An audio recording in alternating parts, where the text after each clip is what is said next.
very critical discussion. Without understanding this concept, this whole class is going to be of no value. Okay? There's in Arabic and Urdu, there are many words which are common, but their meanings are different. Okay? For example, I'm going to write this word. So what have I written? What does this mean? In a loud voice. Disgusting, dirty. But what does this word mean in Arabic? Thick, strong. You know? That is what it means in Arabic. Misaqan Ghaleeza, which means a very firm commitment. So if an Arab says, Haza labnun ghaleezun, so please don't fight with him. He's not giving you filthy milk, he's giving you thick milk. Okay. What does this word mean in Urdu?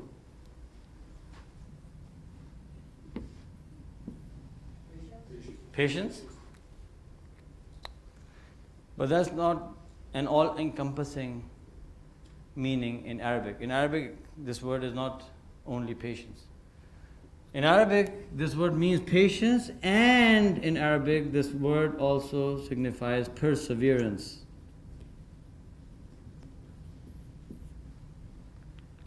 Inna Allaha ma'as sabirin. A'udhu billahi minash shaitanir rajim. Inna Allaha ma'as sabirin. It means Allah subhanahu wa ta'ala surely is with the people who persevere.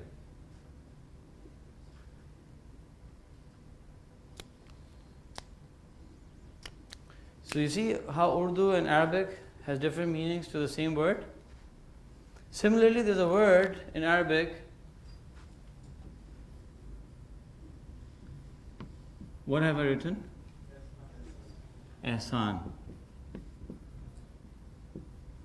So this is for the purpose of our virtual students who do not know Urdu.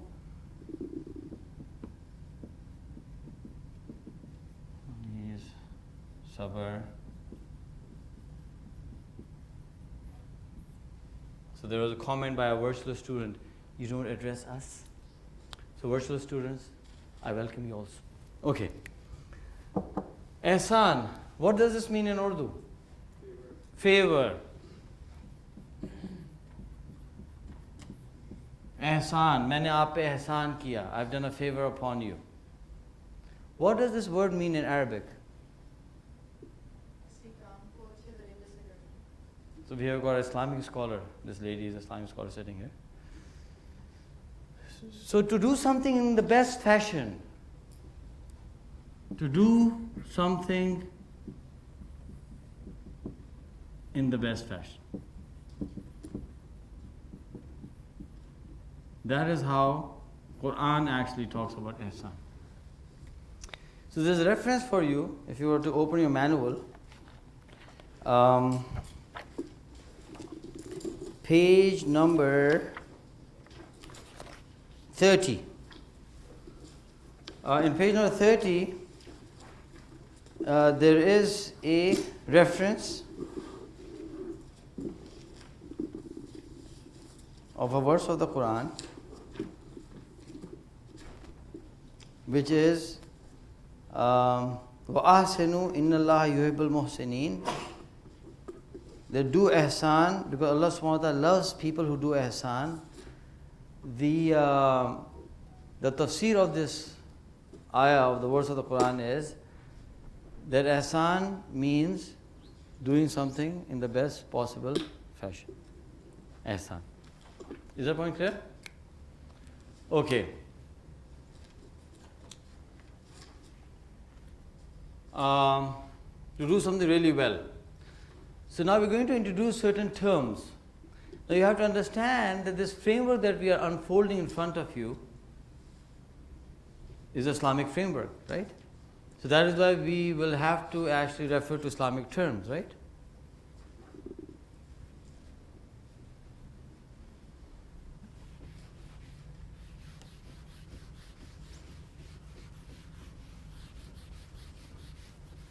See, you guys don't have to take much notes yet. Everything's getting recorded, right? Okay.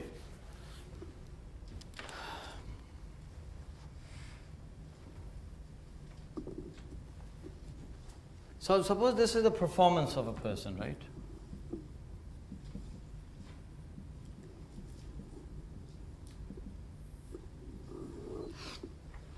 And this is, suppose, the MPL, minimum performance level.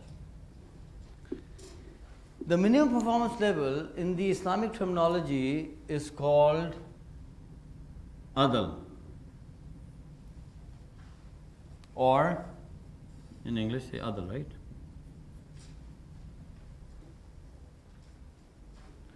Now if you are at the MPL, you are at Adal. If you go beyond the MPL, you do more than that, then you are at what? Ehsan.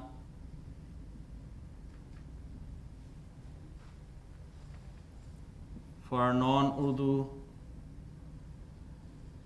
people, Ehsan. And then there's a point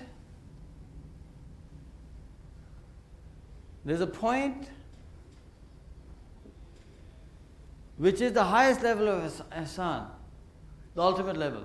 You cannot go beyond that. That point in the Quran is called Itqan.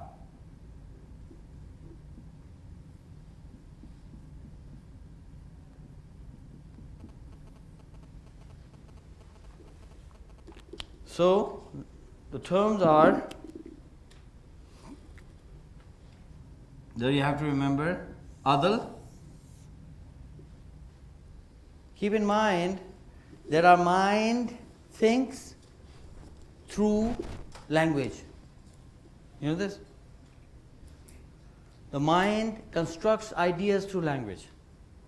So if you want to improve somebody's ability to think, you have to make him good in at least one language. If you want him to be better in thinking than that, let him become proficient in 2 languages. If you want a nation's ability to think, if you want it to be diminished, weaken the whole nation in language. Especially take that nation away from its mother tongue.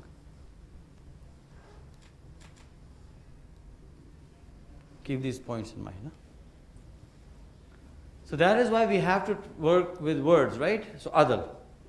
Then, what is this? Ehsan. Anywhere from here to here. And this is Itqan. So now, excellence actually is a very vague term. So we are going to call Itqan, let's call this excellence. Huh? The best that you can do within the available resources. The best that you can do. In the resources that are available, the best you can do. Now if you go below MPL, what will that be?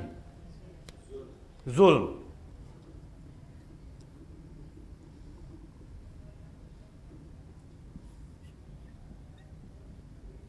So now we have 4 terms. Zulm, Adal, Ihsan, Itqan. Now suppose this Surur. Surur is walking on Tariq Road. And somebody comes to him and says, "Are you Bacha Khan?" And Surur says, "No." And then he punches him. So Surur gets a punch for some Bacha Khan. Now, if Surur measures that punch and gives him round about the same intensity of punch, what have you done? Adal. You gave the same response, right? An eye for an eye, a tooth for a tooth, a punch for a punch. So that's Adal. But if surur gives him a slightly lesser intensity punch, what is that? Ehsan. He doesn't punch him at all. Higher level of ihsan. You know? And he says, okay, I'm no Bacha Khan, but I forgive you. What is that? Itqan. That's the best you can do. Yeah? But surur, what he does is, he punches him twice. Then kicks him. And then stands on him. Now what is that? That's zulm, right? Surur? You understand? There's a very beautiful ayah of the Quran, A'udhu billahi minash shaitanir rajeem. Inna Allaha ya'muru bil adli wal ihsan. For surely Allah subhanahu wa ta'ala orders you to do ihsan and adl. And this verse of the Quran was made part of the khutbah in the Jummah by Umar bin Abdul Aziz, right? Or Umar Khattab? Umar Khattab? Okay, I stand corrected. And this was made part of the khutbah. Every week, all Muslims are supposed to hear this. But we hear it, but we don't understand it. We don't know Arabic, we don't understand the concepts. You know? City School PF chapter never taught us that. So, yeah. Is that point clear? So, having said this, Adal, doing Adal is not that difficult, guys. That's the MPL, that's the minimum performance level. We're talking about Ehsan. Now, yes, Ehsan would be difficult. Itqan would be difficult. I understand.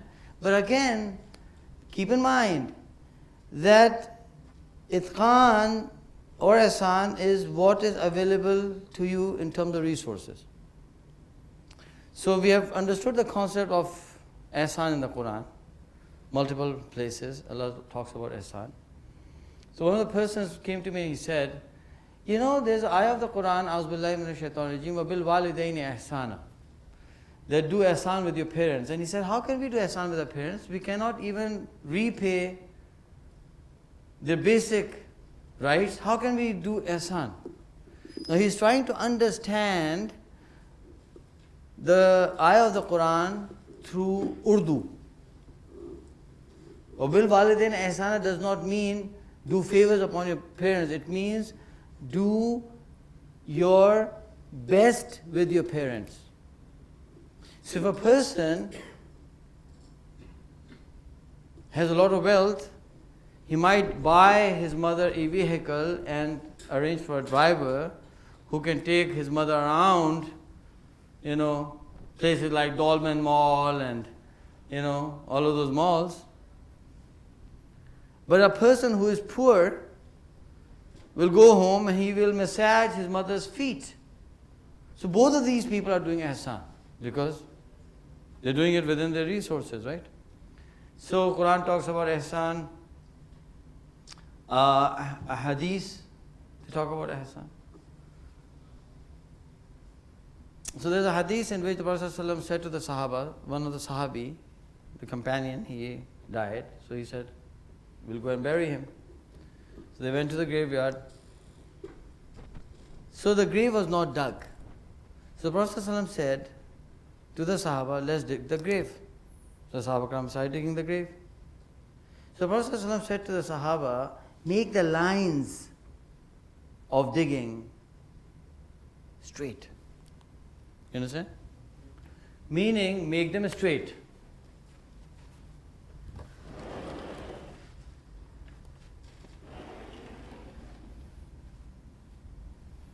Really make them straight and parallel.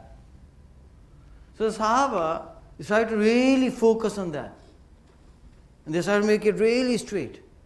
And a thought came to the Prophet's mind and he said to them, listen, your making the line straight is going to have no impact on the dead. The fact of the matter is that whenever a person does something, Allah subhanahu wa ta'ala likes it, loves it, that he does it well.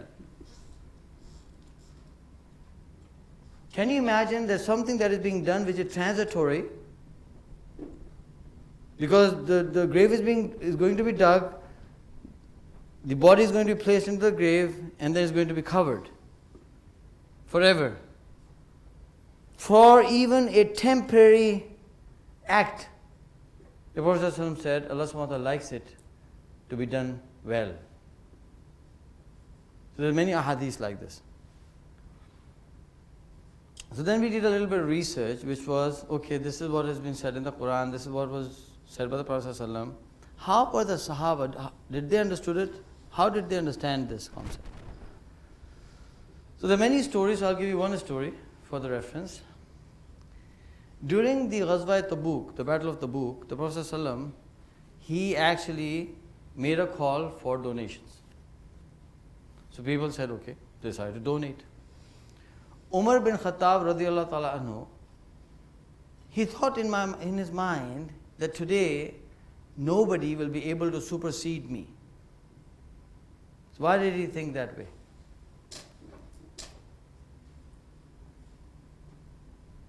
Surur, why do you think he thought that way?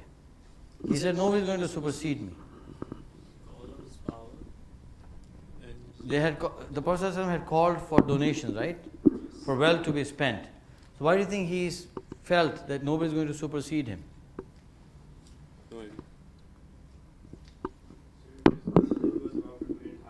Exactly, he was going to donate half of his wealth. So he was going to donate half of his wealth. Now the issue was that Umar bin Abdul Aziz was not the wealthiest person in town. Umar bin Khattab was not the wealthiest person in town.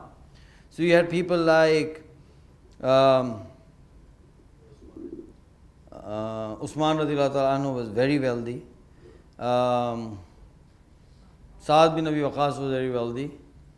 So there were some very wealthy Sahaba in town, right?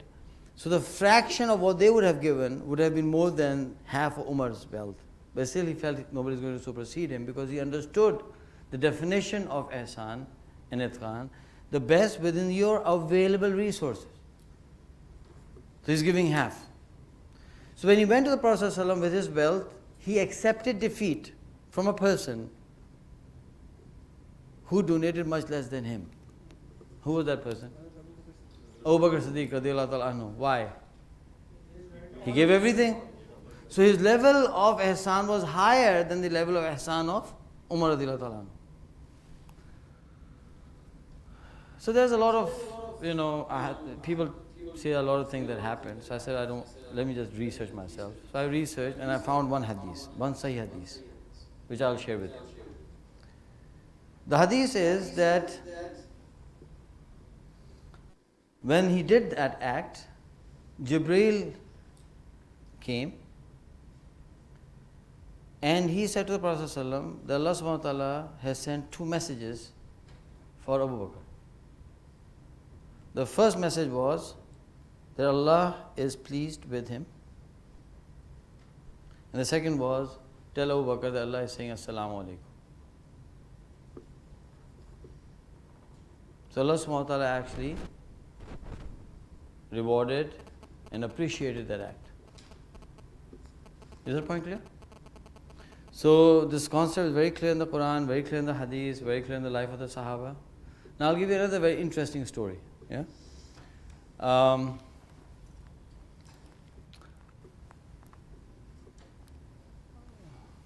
13, 14 years ago, I said to one of my drivers, you should come and take our workshop. He said, but I've never studied. I've never gone to school. I'm illiterate. I said, really? He said, yeah. I said, okay, no problem. So after a week, I brought him, I called him and I said, Gul Nazif, from tomorrow, you're going on vacation for 4 months. And I said to him, in these 4 months, I'm hiring a teacher. So you will study English, Urdu, and mathematics. And he said, I can't even read the Quran well. So I said, okay, fine, don't worry. You're going to study Quran also. And in 4 months, you have to do this, and then I'll take an exam. And if you fail Gul Nazif, I will deduct half of your salary. His salary at that time was 10,000 rupees, so that would have cost him what? 5,000 per month, 4 months. That's a 20,000 rupees. That's a lot of money, 14 years ago. So Gul Nazif may not have gone to school, but he was very intelligent. So when he came back after 4 months, he was literate. So after he became literate, I said, okay, now let's go for the workshop. So Gul Nazif actually came to the workshop. Then we made a library for him, and I told him, okay, these are the books. Every book that you will read and write in a summary of this book, your salary will rise by X amount. If you read this book, it's 250 rupees, this book, this is 750, this book 1200, So he went for the small book first, just to check the system. So his salary went up by 250. Then he jumped to the 1200 rupees book. It was a history of Salahuddin Ayyubi. And he wrote a 50-page summary of the book. How many pages? 50. I said, my God, that's too much. Okay, I said, listen, Gul Nazif, why don't you just summarize this also in like 2 pages, 3 pages? So he made a summary in like 2-3 pages. And I said, tell me, what have you learned out of this book? And Gul Nazif said, I learned 3 things. One thing I forgot, but 2 things I remember. One thing was that I've decided that my children will not be illiterate. They'll go through education. That is what I've learned. The second thing is what I've learned is that in the history of the Muslims, we have gone up and we've come down. We have gone up and we've come down. So inshallah, this time we'll also come up again. Something that many of our intellectuals are not able to understand. Gul Nazif understood that. Yeah? So now you know who Gul Nazif is. Huh?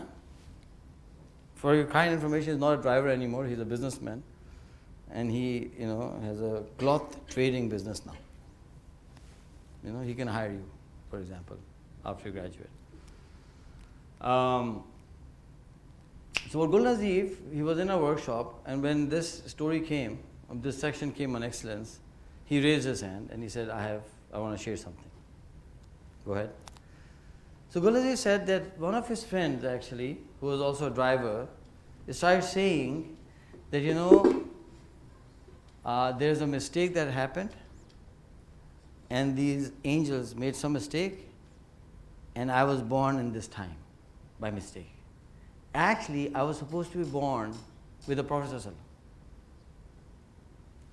So people told him, angels cannot make mistakes, guys, What are you talking about? That cannot happen. He said, no, I know. I know there's a mistake. I shouldn't be here. I should have been with the Prophet ﷺ. And if I were with him, I would have taken good care, and I would have joined him in battles, and I would have, served the Prophet ﷺ. And he kept saying that. So Gul Nazif and his friends invited 2 scholars to come and explain to him that this is not right. And they came and they talked to him. And you know what he said? You also do not know. I know. In Urdu they say, Sui Khan Sahab ke tak gayi.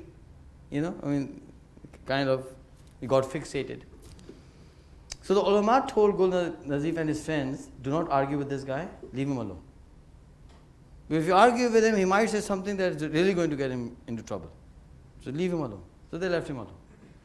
So that guy's friends left him alone, the ulama left him alone. But Allah subhanahu wa ta'ala did not leave him alone. What happened? He saw a dream. Now what did he see in the dream is, the dream was that he is driving a jeep in the mountains. So he's a driver, so he's seeing driving.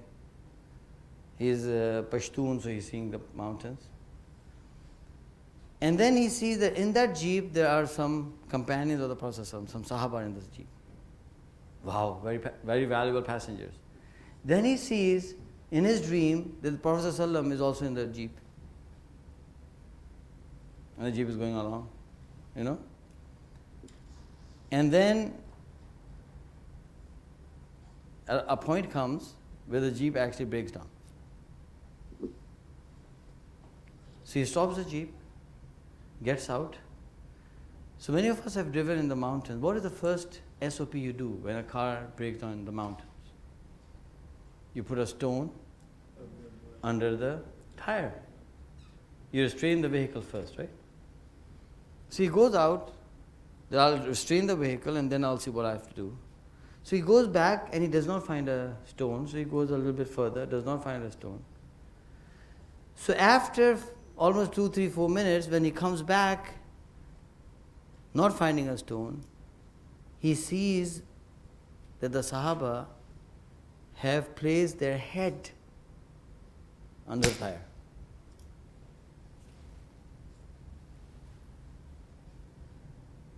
So he's coming back and he sees that they've placed their heads. Their heads are placed under the tires. And his eyes open up. And at that moment he says, the pony goes away and he says, okay, no mistake, I'm okay.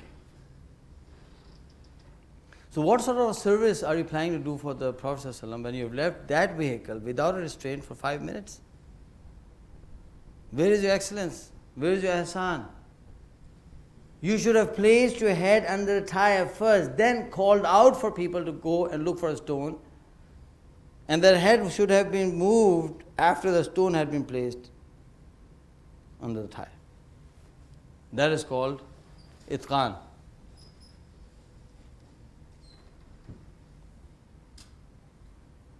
Daniel, did you get that story? It didn't even occur to this guy of what ihsan is. So there's a verse of Urdu poetry, I'm going to read it. I'm not going to translate it. That's your homework. Find someone who can actually help you with it. It says, Na raha junune rukhe wafa, na raha junune rukhe wafa, ye rasan ye dar karoge kya, jinhe jurm mein ishq per naaz tha, wo gunahgar chale gaye. So let me actually pause at this point and let's go back to the discussion on frameworks. Yeah. So what did we talk about? Remember what we